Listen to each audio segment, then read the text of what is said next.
सौर मंडल में ग्रहों का अस्त होना, उदय होना या फिर ऊंच या नीच राशि में चले जाना, ये एक खगोलीय घटनाओं का सामान्य आधार है। लेकिन आज हम जिस ग्रह की बात कर रहे हैं, यानी हम बात करेंगे देवगुरु के अस्त होने पर, जिसे आप लोग गुरुवास्त, शुक्र अस्त या फिर तारा अस्त, आपने ये शब्द कई बार सुने होंगे क्योंकि ये प्रचलित है। अभी शनि अस्त की भी बात हमने पिछले वीडियोस में आपके साथ की थी, लेकिन गुरुवास्त शुक्रास्त का एक विशेष प्रभाव आम जनमानस पर पड़ने के साथ साथ एक विशेष रूप में यह भी देखा जाता है कि शुभ कार्य, पुण्य कामों के लिए मुहूर्त इत्यादि का चयन भी बंद हो जाता है। अब आप इसी बात से समझ गए होंगे कि हम जब गुरुवास्त की बात करेंगे, इससे हम राशिफल की भी बात करेंगे, आप पर पड़ने वाले सभी प्रकार से उसके प्रभाव यानी 12 राशियों का फल क्या रहेगा गुरुवास्त होने पर, उसको लेकर भी हम लोग चर्चा करेंगे। जबकि हम सबसे पहले ये समझ लेते हैं कि देवगुरु क्या हैं और उसका प्रभाव कहाँ कहाँ किन स्थानों पर रहता है।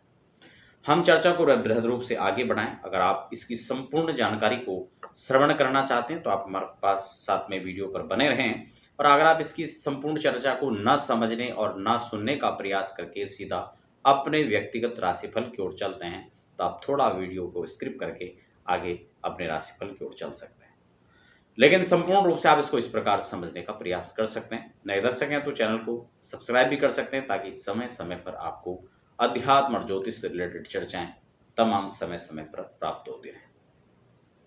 देवगुरु अस्त होने पर यानी तारास्त हो जाएंगे, और जब शुक्रास्त गुरुअस्त होते हैं तो विशेष रूप से कुछ खास मुहूर्त जैसे कि विवाह आदि के लिए मुहूर्त नहीं बन पाते हैं।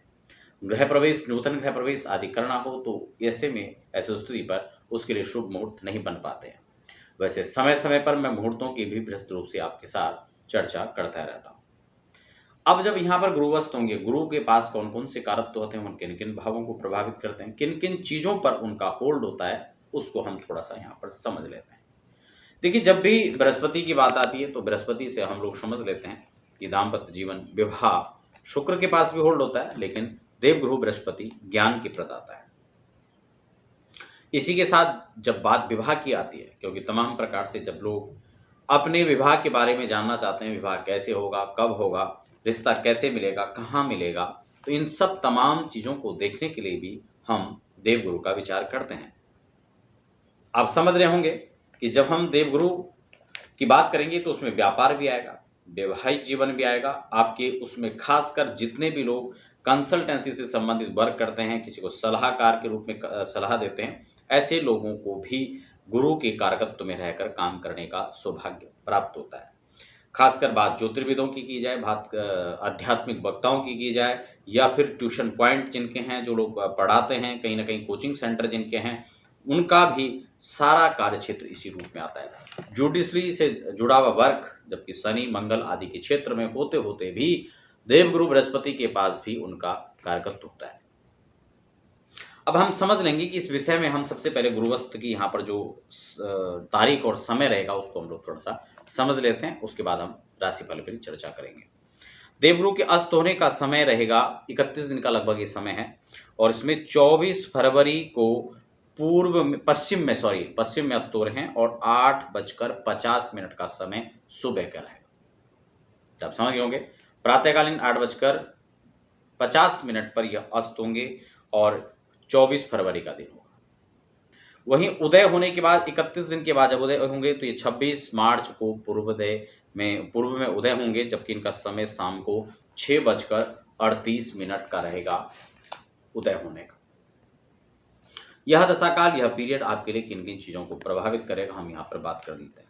हमने आपको बताया शिक्षा क्षेत्र, जुडिशरी से जुड़ा हुआ, राजनीति से जुड़ा हुआ। अब चुनाव हो चुके हैं, कुछ राज्यों में कुछ चरण के चुनाव शेष भी हैं, लेकिन परिणाम आने के बाद उनके पदों और पदोन्नति का भी इसी से विचार किया जाएगा। साथ ही साथ कहीं ना कहीं जो अपने प्रमोशन की तैयारी कर रहे हैं, बात सब बनी हुई थी, अब प्रमोशन भी इसी बात पर यहाँ पर गोचर उसका प्रभाव पूर्ण रूप से दिखाएगा।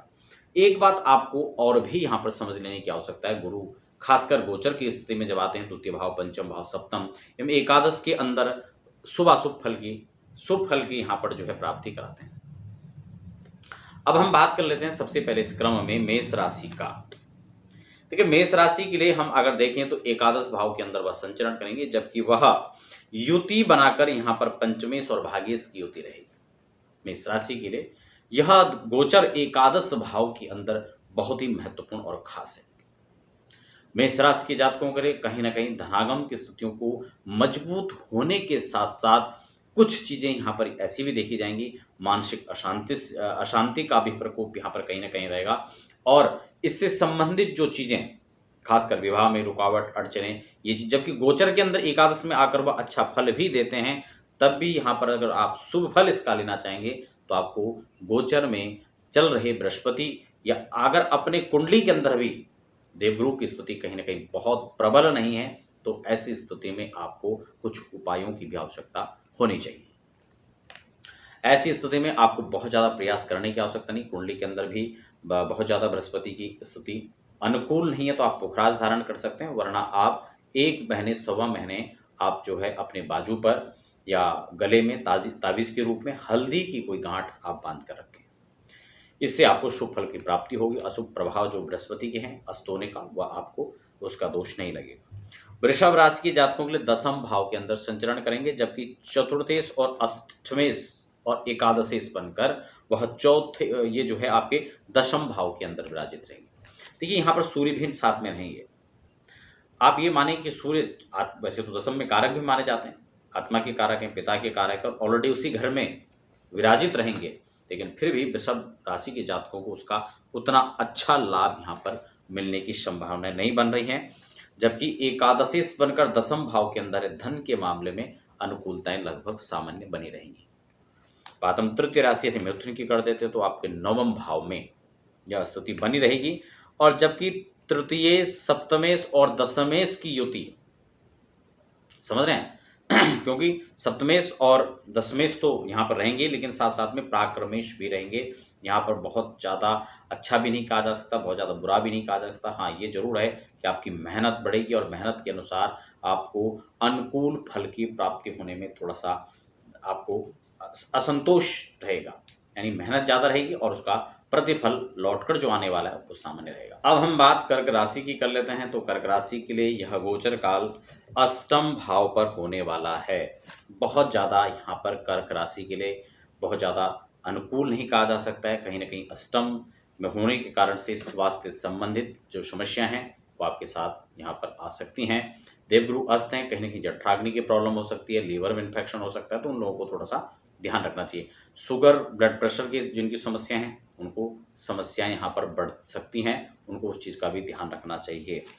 अब आप यहाँ पर देख सकते हैं कि सूर्य भी अष्टम में रहेंगे, ठीक है, और 2, 8, 9 कुल मिलाकर स्वास्थ्य की समस्या यहाँ पर बरकरार रहेंगी। सिर में भी समस्याएं बनी रह सकती हैं, माइग्रेन की जिनको समस्या है उनका दर्द बढ़ सकता है और वो समस्याएं यहाँ पर बनी रह सकती हैं। सिर का खासकर आपको ध्यान रखने की आवश्यकता है। देखिए सिंह राशि का हम बात करें तो सप्तम भाव के अंदर यह स्थिति या गोचर काल बना रहेगा, जबकि लग्नेश, पंचमेश और अष्टमेश की युति यहाँ पर रहेगी। अब आप जो सिंह राशि यहाँ पर दाम्पत्य जीवन को लेकर खासकर उथल पुथल की स्थितियाँ नजर आएंगी, मतभेद की स्थिति नजर आ सकती है। कहीं ना कहीं अपने बॉस के साथ में, अपने पार्टनर के साथ में अनुकूल वातावरण की स्थिति यहाँ पर नजर नहीं आ रही है। जीवन में और जीवन साथी के साथ में समस्याओं का यहाँ पर सामना आपको करना पड़ेगा। अगर हम कन्या की बात कर लेते हैं, कन्या राशि के लिए देखा जाए तो ये षष्ठम भाव के अंदर है, यहाँ भी स्वास्थ्य की बड़ी समस्या रहेगी। आपको 1 महीने का अंतराल जो है ये आपको आपका जो स्वास्थ्य है उसको लेकर खासकर आपको ध्यान रखना चाहिए। कैरियर को लेकर बच्चे जो तैयारी कर रहे हैं उनको अपने कैरियर के बारे में भी यहाँ पर चिंताजनक स्थिति बनी रह सकती है। और अगर हम बात करें यहाँ पर एकादश और तृतीयश और षष्ठेश की स्थिति यहाँ पर बनेगी, तो यहाँ पर संतान पक्ष को लेकर भी थोड़ा सा चिंताएं बनी रह जा सकती हैं। अगर हम बात करें सप्तम राशि यानी तुला की, तो तुला के लिए तो खासकर पंचम भाव में स्थिति बनेगी। संतान को लेकर बेहद थोड़ा सा यहाँ पर चिंता रह सकती है। जिनके बच्चे जो हैं छोटे हैं उनको खासकर, या जिनके बच्चे नौकरी की स्थिति में हैं तो उस समय वैसे भी तनाव रहता है और यहाँ पर प्रतिकूलताएं भी बनी रहेंगी। गुरु अस्त होने से पंचम भाव के अंदर खलबली बची रहेगी। शिक्षार्थी जो शिक्षा ले रहे हैं जो वर्ग, उनको भी थोड़ा सा यहाँ पर बहुत ज़्यादा अनुकूल नहीं है, क्योंकि तब तो ज्ञान के कारक जो देवगुरु बृहस्पति हैं उनके अस्त होने की स्थिति है, और दूसरा पंचम भाव के अंदर यह विद्यमान रहेंगे, तो यहाँ पर शिक्षार्थियों के लिए भी यह समय बहुत अनुकूल नहीं कहा जा सकता है।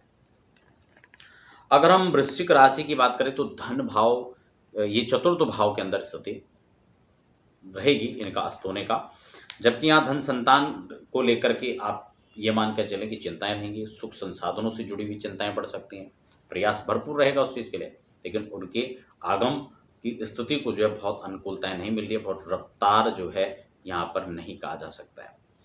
अगर हम धनु की बात करें तो साढ़े साथी का भी प्रभाव यहाँ पर उन पर है, और अभी आप ये मान के चलें कि द्वितीय भाव के अंदर यह गोचर काल, तृतीय भाव के अंदर जो यह गोचर काल बन रहा है, तो पुरुषार्थ करने के साथ साथ उनका अनुकूल फल यहाँ पर नहीं कहा जा सकता, और स्वास्थ्य से संबंधित जुड़ी हुई समस्याएं भी यहाँ पर आ सकती हैं, और शिक्षार्थियों के भी यह जो है समय दशा काल जो है बहुत अनुकूल नहीं कहा जा सकता है। गोचर की स्थिति बहुत अनुकूल उनके लिए नहीं है। इन सबको जो है देवगुरु के बीज मंत्र का जप करना चाहिए। ओम ग्राम ग्रीम ग्रोम सह गुरुवे नमः, इस मंत्र का जाप करना चाहिए। देवगुरु ब्राह्मणों का सम्मान करें, और बृहस्पतिवार के दिन खासकर वस्त्र आदि या स्नान आदि में साबुन आदि का आप जो है प्रयोग ना करें। मकर की हम बात कर लें तो द्वितीय भाव के अंदर संचरण काल रहेगा, जबकि यह स्थिति आपके लिए थोड़ा सा अनुकूल और संतोषजनक कही जा सकती है। इसका लाभ भी आपको यहाँ पर मिलेगा, लेकिन देवगुरु फिर भी अस्त होने के साथ साथ भी आपको शुभ परिणाम यहाँ पर दे रहे हैं। तो कुल मिलाकर मकर के अंदर द्वितीय भाव का गोचर बृहस्पति का यहाँ पर शुभाशुभ परिणाम, और धन भाव के लिए तो यह स्थिति काफी बेहतर सिद्ध होगी। अगर हम बात करें कुंभ की, तो यहाँ पर लाभ और व्यापार की स्थिति तो बहुत अच्छी रहेगी, लग्न आदि की स्थिति मजबूत रहेगी। स्वास्थ्य की दृष्टि से भी आपको यहाँ पर बहुत ज़्यादा प्रतिकूल परिणाम नहीं मिलने वाले हैं। कुल मिलाकर मकर राशि के लिए भी यह लाभ की स्थिति को लेकर आ सकता है। अब हम मीन की बात कर लेते हैं।